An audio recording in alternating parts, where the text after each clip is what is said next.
السلام علیکم students, welcome to my YouTube channel. بیٹا آج ہم پڑھنے جا رہے ہیں، ہمارے دو باب کمپلیٹ ہو گئے ہیں، باب اول باب دوم۔ آج ہم شروع کرنے جا رہے ہیں باب سوم۔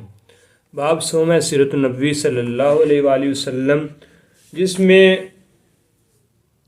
پہلے جو نبی پاک صلی اللہ علیہ وسلم کے عہد نبوی کے ماہ و سال ہے، مدنی دور ہے آپ کا، اس میں ہم 3 چیپٹر پڑھیں گے۔ نمبر 1 فتح مکہ، نمبر 2 غزوہ حنین، نمبر 3 عام الوفود، یعنی یہاں تک یہ آپ صلی اللہ علیہ وسلم کا عہد نبی کے ماہ و سال مدنی دور ہے، وہ پڑھیں گے۔ اس کے بعد رسول پاک صلی اللہ علیہ وسلم کا بچپن اور جوانی ایک چیپٹر آئے گا۔ اس کے بعد آئے گا حضرت محمد صلی اللہ علیہ وسلم کا ذوق عبادت آئے گا، اور اس کے بعد آئے گا حضرت محمد مصطفیٰ صلی اللہ علیہ وآلہ وسلم کی سخاوت اور ایثار۔ یہ چیپٹر ہم 6 چیپٹر ہیں اس باب کے اندر، باب سوم کے اندر 6 چیپٹر ہیں، جبکہ پہلا آج ہم پڑھیں گے عہد نبوی کے ماہ و سال مدنی دور میں فتح مکہ۔ فتح مکہ کیسے ہوا، اس کا پس منظر کیا ہے، یہ حملہ کرنے کی مکہ شریف پر نوبت کیوں پیش آئی، اس بارے میں ہم تھوڑا سا پہلے پس منظر جان لیتے ہیں، تاکہ ریڈنگ میں ہمیں وہ باتیں ساری کمپلیٹ سمجھ آ جائیں۔ ہوتا یہ ہے کہ صلح حدیبیہ ایک معاہدہ ہوتا ہے مسلمانوں اور قریش مکہ کے درمیان 6 ہجری کو، کہ 10 سال تک کوئی فریقین میں سے ایک بندہ ایک فریق دوسرے فریق تک سے جنگ نہیں کرے گا۔ یہ ایک معاہدہ ہوتا ہے قریش مکہ اور مسلمانوں کے درمیان، اور ساتھ میں ایک یہ بات بھی طے ہوتی ہے کہ جو دیگر عرب قبائل ہیں وہ جس کے ساتھ چاہیں مل جائیں، چاہے قریش مکہ کے ساتھ مل جائیں، اگر کوئی مسلمانوں کے ساتھ ملنا چاہتا ہے تو مسلمانوں کے ساتھ مل جائے۔ تو ہوتا یہ ہے کہ بنو خزاع اور بنو بکر یہ 2 قبیلے ہوتے ہیں۔ بنو خزاع فیصلہ کرتے ہیں کہ ہم مسلمانوں کے ساتھ ملیں گے، جبکہ بنو بکر یہ فیصلہ کرتے ہیں کہ ہم قریش مکہ کے ساتھ ملیں گے۔ کچھ ہی دن گزرتے ہیں، 18 ماہ تقریباً گزرتے ہیں، تو اس کے بعد اچانک سے جو بنو بکر ہیں وہ بنو خزاع پر لڑائی مسلط کر دیتے ہیں۔ 18 ماہ بعد، 10 سال کے لیے معاہدہ ہوتا ہے، 18 ماہ بعد ہی وہ لڑائی مسلط کر دیتے ہیں۔ تو صاف ظاہر ہے کہ مسلمانوں کے حلیف تھے بنو خزاع۔ جب بنو خزاع پر حملہ ہوتا ہے تو رسول پاک صلی اللہ علیہ وسلم 3 شرائط رکھتے ہیں قریش مکہ کے سامنے، کہ اگر آپ صلح کرنے چاہتے ہیں تو یہ 3 شرائط ہماری مان لیں، ہم آپ سے صلح کر لیں گے۔ وہ 3 شرائط کیا ہوتی ہیں؟ ایک تو یہ کہ بنو خزاع کے جو مقتولین ہیں، جو آپ نے ان کے قتل کیے ہیں نا، ان کا جو عوض ہے، جو آپ نے قتل کیا ہے، جو اس کے بدلے 100 اونٹ ہوتے ہیں ایک قتل کے بدلے، تو آپ نے 100 اونٹ دیت جو ہے وہ ادا کرنی ہے بنو خزاع کو، ہر قتل کے بدلے آپ 100 اونٹ دیں گے۔ یا دوسری شرط یہ ہوتی ہے کہ قصاص دے دیں آپ۔ قصاص یہ ہوتا ہے کہ دوسری شرط یہ تھی کہ یا معاہدے سے دستبردار ہو جائیں، مطلب یہ کہ دستبردار ہو جائیں، معاہدہ توڑ دیں، جس کا جو جب دل چاہے وہ حملہ کر سکتا ہے، تو معاہدہ جو ہمارا 10 سال کا جنگ بندی کا معاہدہ ہے وہ ہم ختم کر دیتے ہیں۔ یا نمبر 3 یہ ہوتا ہے کہ آپ صلح ختم کر کے جنگ کے لیے تیار ہو جائیں، جنگ کا اعلان کر دیں۔ تو قریش مکہ نے جو تیسری شرط تھی وہ قبول کر لی کہ ہم جنگ کے لیے تیار ہیں۔ ہوتا یہ ہے کہ 8 ہجری 10 رمضان المبارک، یہ ڈیٹ آپ نے یاد رکھنی ہے، 8 ہجری 10 رمضان المبارک کو مسلمان تقریباً 10,000 کا لشکر لے کر مکہ مکرمہ کی طرف نکلتے ہیں، یعنی مکہ مکرمہ کے گرد و نواح میں جا کر 10,000 کا لشکر ہوتا ہے۔ 8 ہجری 10 رمضان المبارک کو لے کر وہاں آپ پہنچ جاتے ہیں مکہ مکرمہ کے گرد و نواح میں۔ وہاں ایک مقام ہے جسے مر الزہران کہا جاتا ہے۔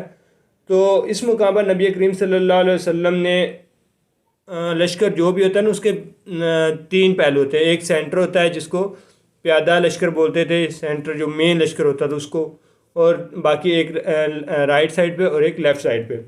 تو جو رائٹ سائڈ پہ ہوتا ہے اس کو جو عربک میں بولتے ہیں میسرا، اس کو بایاں، اور رائٹ سائڈ پہ جو ہوتا ہے اس کو میمنا بولتے ہیں۔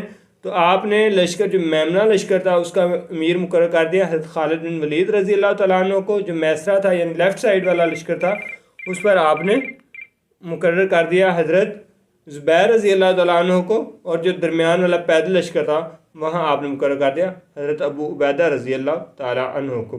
جو مین پرچم تھا، جھنڈا تھا، فلیگ تھا، جو لشکر کا ایک نشانی ہوتی ہے، وہ کس کے پاس تھی؟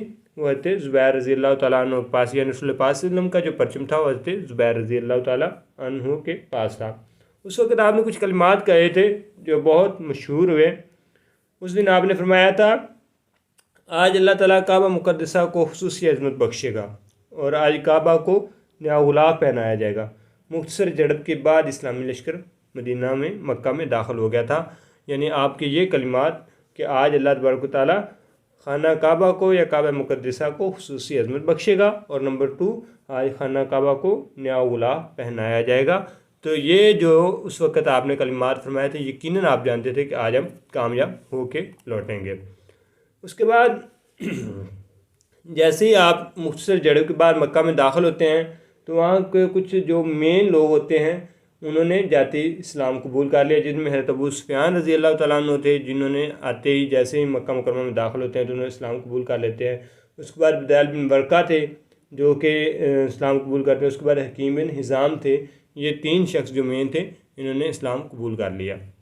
اس کے بعد آگے کیا ہوتا ہے، نبی کریم صلی اللہ علیہ وسلم 10,000 کے لشکر کی موجودگی میں صحابہ کرام کو یہ ہدایت جاری فرماتے ہیں، یعنی آپ کا ایک جو آپ دیکھیں آپ کہ آپ صلی اللہ علیہ وسلم کے اندر کتنے آپ وفود اور گزر فرما رہے ہیں، کتنے رحیم ہیں، کتنے کریم ہیں۔ اس کے باوجود اتنے ظلم و ستم خانہ مکہ مکرمہ سے سہنے کے باوجود جب ان کو نکالا گیا تو اس کے بعد آپ کیا فرما رہے ہیں کہ جو شخص پناہ طلب کرے اسے پناہ دی جائے، جو شخص پناہ طلب کرے اس کو پناہ دی جائے، عورتوں اور بچوں پر تلوار نہ اٹھائی جائے، اور جو شخص ابو سفیان کے گھر پناہ لے گا اس کو بھی کچھ نہ کہا جائے، جو ہتھیار ڈال دے یا اپنے گھر کا دروازہ بند کر دے ان سب کو معاف کر دیا جائے، ان سب کو امان ہے۔ تو یہاں دیکھیں آپ نے کتنے بڑے وفود اور گزر اور رحمت کا تذکرہ کیا۔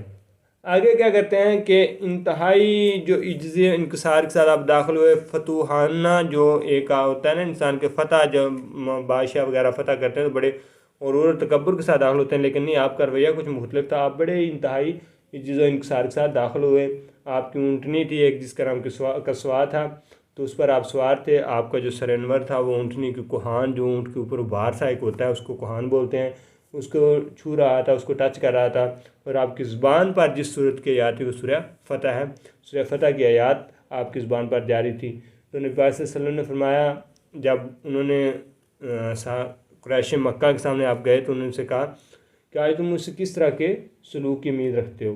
تو انہوں نے کہا کہ آپ ایسے ہی سلوک کریں گے جیسے حضرت یوسف علیہ السلام نے اپنے بھائیوں کے ساتھ فرمایا تھا۔ تو آپ نے یقیناً ان کو معاف فرما دیا اور فرمایا کہ اہل مکہ آج تم آزاد ہو، آج تم سے کوئی باز پرس نہیں کی جائے گی، تمہیں کسی چیز کے متعلق تم سے سوال نہیں کیا جائے گا۔ اور ساتھ ہی ساتھ اس وقت جو ایک مین، پھر اس کے بعد نبی پاک صلی اللہ علیہ وسلم جو داخل ہوئے، آپ کی افود اور گزر کی مثال دیکھ کر بہت سے کافر لوگ جو مسلمان ہونا شروع ہو گئے، اور اس کے بعد رسول اللہ صلی اللہ علیہ وسلم خانہ کعبہ میں داخل ہوئے، اور آپ کے ساتھ حضرت علی رضی اللہ تعالیٰ عنہ بھی تھے۔ تو آپ نے 360 بت یہ تھے، یہ ایک بڑا مشہور ہے کہ آپ ایسے چھڑی سے اشارہ کرتے تو اگر جس بت کو آگے کی طرف اشارہ کرتے وہ آگے کی طرف گر جاتا، اور جس کو پیچھے کی طرف اشارہ کرتے وہ بت پیچھے کی طرف گر جاتا۔ تو آپ نے یہ 360 بت ایسے گرا دیے، اور اس کے بعد آپ نے فرمایا تھا جاء الحق وزهق الباطل ان الباطل کان زہوقا۔ تو یہ آپ نے کلمات فرمائے، بے شک حق آ گیا اور باطل مٹ گیا، بے شک باطل مٹنے ہی والا تھا۔ اس کے بعد آپ نے 2 رکعت نماز نفل پڑھی اور باہر نکل کر خانہ کعبہ کی جو چابی کس کے سپرد کی تھی، سوال آ سکتا ہے۔ عثمان بن طلحہ رضی اللہ تعالیٰ عنہ کے پاس فرمائی، حجر اسود کو بوسہ دیا، اور ساتھ ہی حضرت بلال کو چھت پر چڑھ کر دعا اذان دینے کے لیے بولا، تو آپ نے اذان دی۔ تو آپ پر بہت کچھ دنوں کے 10 دنوں کے اندر تقریباً 2000 لوگ جو ہے مسلمان ہو گئے تھے۔ تو آپ صلی اللہ علیہ وسلم نے خانہ کعبہ کا جو امیر مقرر کیا تھا وہ حضرت عطاء بن سعید رضی اللہ تعالیٰ عنہ کے کیا، اور سب سے پہلا جو کام کیا تھا فتح مکہ کے بعد وہ رسول اللہ صلی اللہ علیہ وسلم نے جتنے آس پاس کے بڑے بڑے بت خانے تھے ان کو گرانے کا حکم دیا۔ تو یہ آج کی جو مختصر تعارف تھا فتح مکہ کا وہ ہم نے آج پڑھا، اور اس کے بعد انشاءاللہ کل ہم اس کی ریڈنگ کریں گے۔ تب تک کے لیے اللہ حافظ۔